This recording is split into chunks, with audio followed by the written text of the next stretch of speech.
Exercice de terminale spé-maths sur les formes indéterminées dans les limites de suite. Déterminer la limite des suites suivantes et on va commencer petit a par la suite un égale 3n moins n au cube plus 2. Alors ici, si on fait la limite naturellement, on va avoir ici plus l'infini, moins l'infini. Et donc ça, c'est une forme indéterminée. D'accord?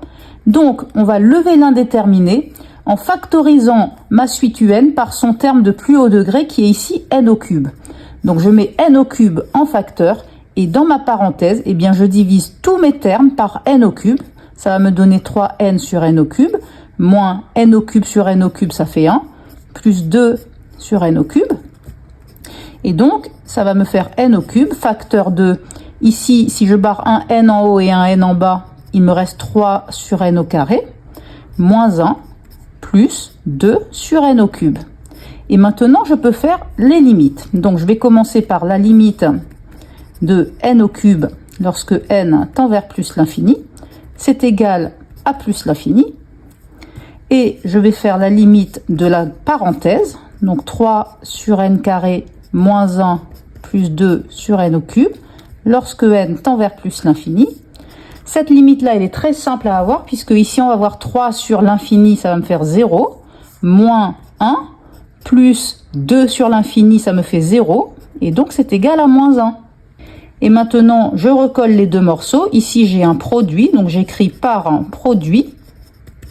Eh bien, je vais donc avoir la limite de un lorsque n tend vers plus l'infini, et elle sera égale à plus l'infini multiplié par moins 1, c'est-à-dire moins l'infini.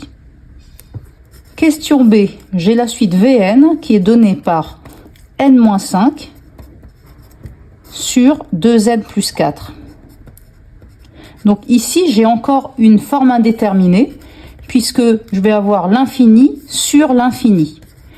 Donc, je vais lever cet indéterminé en factorisant au numérateur et au dénominateur par n. D'accord ? Ça va me donner au numérateur n sur n, c'est-à-dire 1, moins 5 sur n. Et au dénominateur, ça va me donner n facteur de 2, plus 4 sur n. Ici, bien évidemment, il ne faut pas oublier de simplifier. Et je vais donc avoir 1 moins 5 sur n sur 2 plus 4 sur n. Et donc, je vais faire la limite du haut, la limite du bas, et je pourrai conclure. Donc, la limite de 1 moins 5 sur n, lorsque n tend vers plus l'infini, elle est égale à 1 moins 5 sur l'infini, c'est-à-dire 0, donc c'est égal à 1.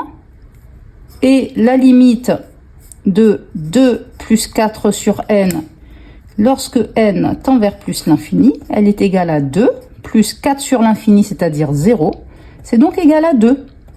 Et donc, pour avoir la suite Vn, je vais faire le quotient. Donc, je l'écris, je mets par quotient. Eh bien, la limite de ma suite Vn lorsque n tend vers plus l'infini, eh bien, ce sera égal à 1 sur 2. Et voilà pour cet exercice. Dis-moi si tu l'as compris et abonne-toi pour progresser en maths surtout.